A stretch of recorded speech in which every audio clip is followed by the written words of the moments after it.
Oi, gente! Olha eu aqui gravando mais um vídeo para vocês. E nesse vídeo, já que a gente está falando de espiritualidade, que é um tema que eu adoro, eu quero contar um pouquinho para vocês como que eu enxerguei esse processo de dependência emocional, do ponto de vista espiritual. Eu sempre compartilho aqui com vocês também um pouco do meu caminho, porque afinal de contas enfim, eu não posso ajudar ninguém a chegar em algum lugar que nem eu mesma cheguei, sabe? Então, a minha partilha, a minha vivência, ela tá muito presente no meu trabalho. E hoje é essa partilha que eu gostaria de fazer aqui com vocês.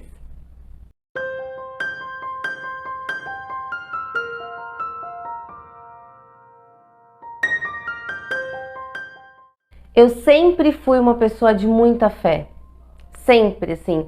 Não foi uma escolha, sabe? Eu não me lembro em que momento alguém me ensinou sobre Deus, sobre religião, sobre espiritualidade. Lógico que esse momento aconteceu, mas eu me lembro de ter muito apego com as figuras divinas, com a imagem de Jesus, enfim, desde muito pequena. Então a fé, eu digo que a fé não foi uma escolha, eu nasci com fé. Tem gente que diz que, eu nasci sem fé. Não, eu nasci com fé. Então a fé, ela sempre foi muito presente para mim. Quando eu passei pela relação tóxica, pela relação abusiva, eu, na época, frequentava o Centro Espírita Kardecista. Para quem não sabe, eu fui evangélica no período da minha infância, né? Eu frequentei a igreja evangélica. E no período da adolescência, eu, muito curiosa, que sempre fui, senti muita curiosidade de estudar a doutrina espírita, o que era o espiritismo. Até porque, gente, eu tinha muito medo desse tema e eu sempre, assim, sabe, tive muito o impulso de enfrentar aquilo que eu tinha medo, sabe? Eu sempre pensava assim, eu tenho medo porque eu não conheço. A partir do momento que eu conhecer, eu não vou ter mais medo. Então, nessa época de adolescência, ali pelos 14, 15 anos, eu fui para o núcleo espírita. Na época, não podia fazer curso de espiritismo, porque o curso era a partir dos 18 anos, mas o dirigente abriu uma exceção porque ele viu a minha vontade de estudar. E eu estudei a doutrina espírita por 5 anos, eu estudei o que a gente chama de o Pentateuco Kardeciano, né, que são os 5 livros da doutrina espírita, a Gênese, o Céu e o Inferno, o Evangelho segundo o Espiritismo, o Livro dos Espíritos e o Livro dos Médiuns. Esse é o que a gente chama de Pentateuco Kardeciano. Então eu estudei por 5 anos a doutrina espírita e comecei a trabalhar na casa espírita, no trabalho de evangelização infantil e também no trabalho de passe. E eu fiz esse trabalho, estive dentro da casa espírita por 15 anos, né?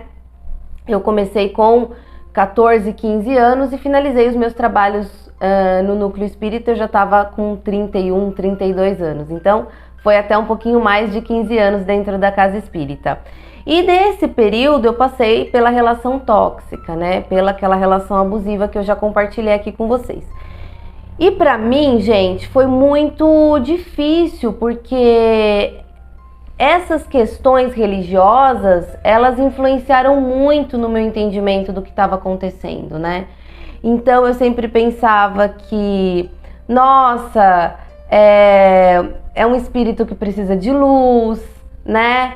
E precisa de paciência, é um espírito em evolução. Eu também sou, a gente precisa praticar caridade, e caridade não é só você dar comida para os pobres ou você dar suas roupas, caridade vai muito além disso, caridade tem a ver com tolerância, caridade tem a ver com amor ao próximo. Então, outra coisa, essa questão da humildade, né? Tenha humildade, então você aguentar ali calado, você dar outra face. Todos esses pensamentos foram muito difíceis, sabe? Dificultaram muito aquele processo que eu estava passando.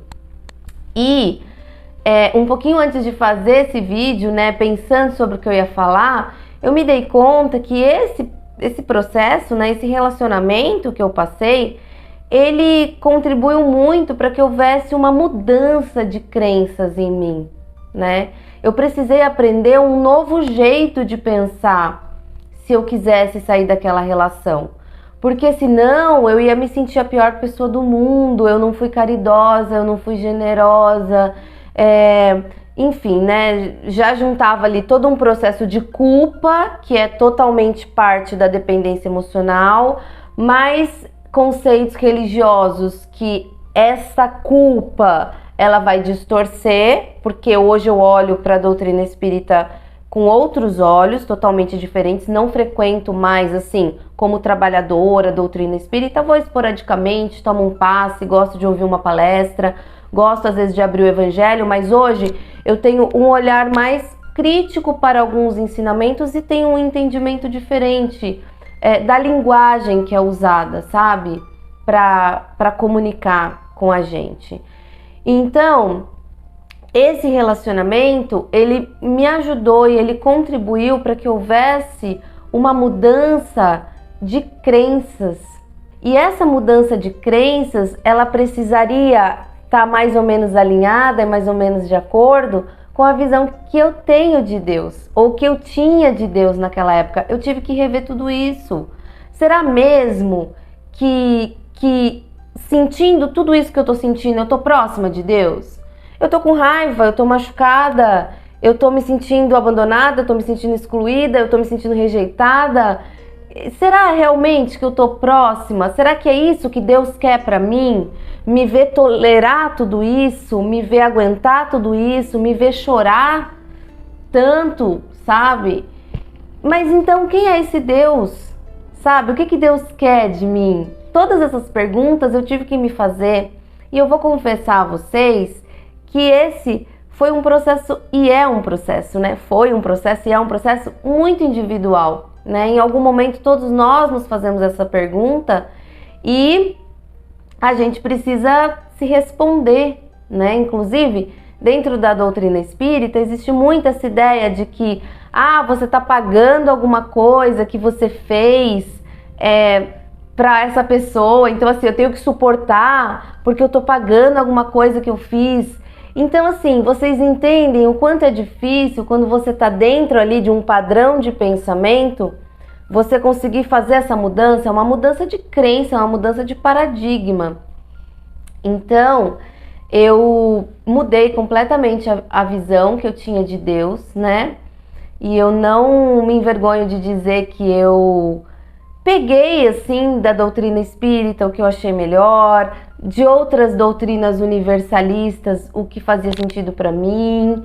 E hoje eu tenho uma fé muito independente, mas, acima de tudo, naquele momento em que eu comecei a mudar essas crenças, em que eu comecei a rever tudo isso, e os livros, né, que eu sempre indico aqui me ajudaram bastante, eu entendia o seguinte: eu entendia que eu vim para esse planeta com esse padrão de dependência emocional, então a gente vem para esse planeta para aprender, então aqui eu passaria por provas que me fariam enxergar esse padrão e a partir do momento que eu enxergasse esse padrão, eu poderia então mudar. E para mudar, eu teria que modificar uma série de crenças, de pensamentos, enfim, de valores, né? E que essa mudança me aproximaria mais de Deus.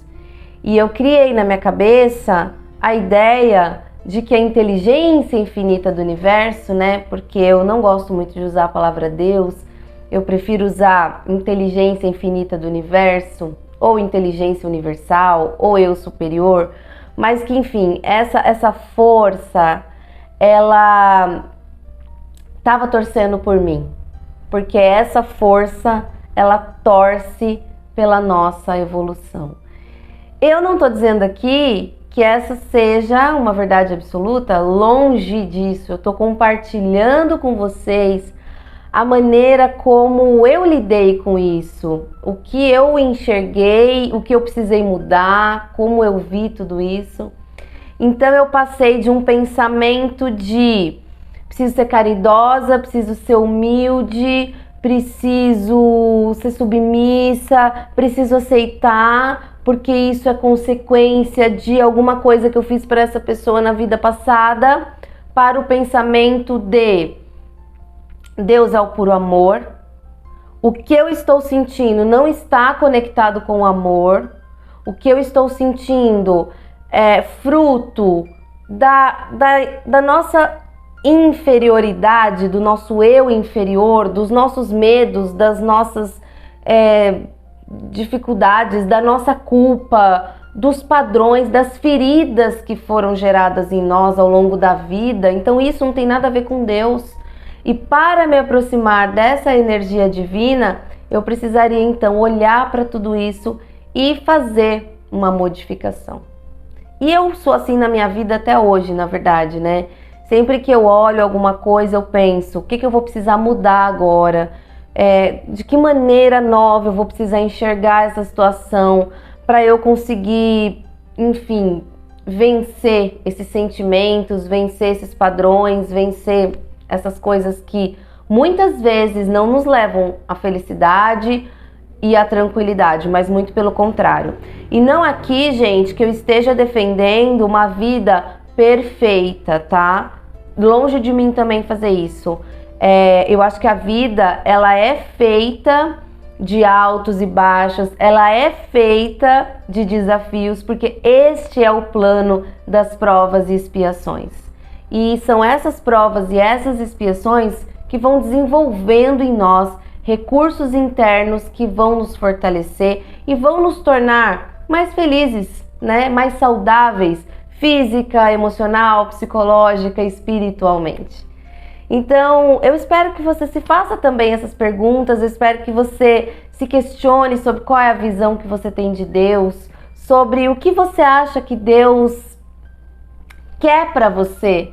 O que você acha que Deus acha que você merece? É claro, né, gente? É muita pretensão a gente querer pensar o que Deus acha, o que Deus deixa de achar, porque a gente é muito pequeno para isso. Mas enfim, aqui na nossa pequenez a gente pode imaginar que se um pai, uma mãe, né, aqui na Terra, na maioria das vezes, não tendo algum transtorno de personalidade, sentem tanto amor pelos seus filhos e querem tanto o melhor para os seus filhos, então por que um pai ou uma mãe divinos, né, gostariam ou aceitariam nos ver tristes ou sofrendo, ou enfim, passando por tudo isso? Então eu espero que dentro desse processo você também se encontre, se faça essas perguntas e entenda que é um processo também espiritual. É um processo que envolve mudança, que envolve crença, que envolve um novo olhar para a vida, né? Que vai além aqui do que a gente pode ver, além do que a gente pode, enfim, tocar, que é um processo também espiritual. Eu vejo você no próximo vídeo. Um beijo e até lá. Tchau, pessoal!